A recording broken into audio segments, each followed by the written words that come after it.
Winslow. I am a nurse clinician with the PEER program and would like to thank you for taking the time to watch this video. It is our hope that in the next 30 minutes, many of your questions will be answered and you will feel more reassured about what is going on with you or your family member. We understand that living with uncertainty can be difficult. Psychiatry is not an exact science. This may be your first introduction to a mental health program, or this may be one of many visits you've made to get help. For instance, you may have visited your primary care physician, had assessments done at your school, seen a mental health professional in the community, and/or had other testing over a period of time, but still have not had satisfying answers to your concerns.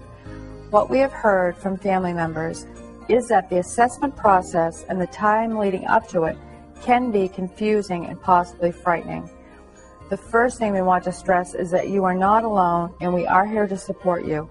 Secondly, most participants will not be given a formal diagnosis, which for some of you can be unsettling and for others reassuring. We will talk about what we think is happening on a biological level to you or your family member. During this video presentation, you will hear a conversation between a psychiatrist and a mother who is feeling overwhelmed. This conversation highlights many of the questions that she has about her child, and she is wondering if she is overreacting. Our intention is that you will hear some of your concerns and questions addressed and answered to your satisfaction. One thing we know is that gathering and understanding new information takes time and repetition, so please feel free to ask for this information to be repeated or for handouts. We will be reviewing educational information with you over a few sessions. Let's begin. Right now we're getting conflicting advice. His grandfather thinks that he's just lazy and we're overindulging him, and other people are telling us he's depressed. I mean, when Susie, that's his older sister, when she comes home from college, she said that we're just letting Dylan get away with way too much. He's controlling our lives. And I suppose it's true.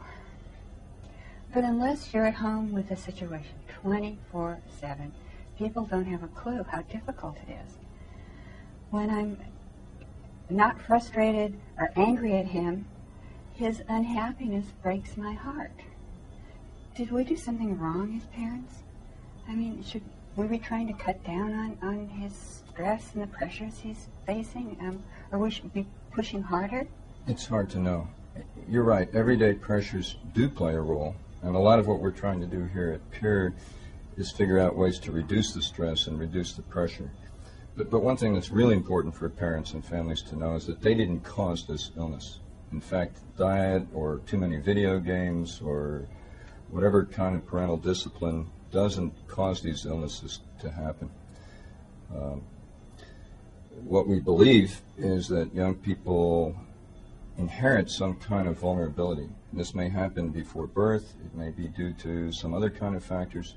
The jury is still out on exactly where the vulnerability comes from. But reducing stress is one way that we can help the whole situation. But the most important take-home lesson from this is that what parents do, no matter what the older generation says, isn't the cause of these illnesses.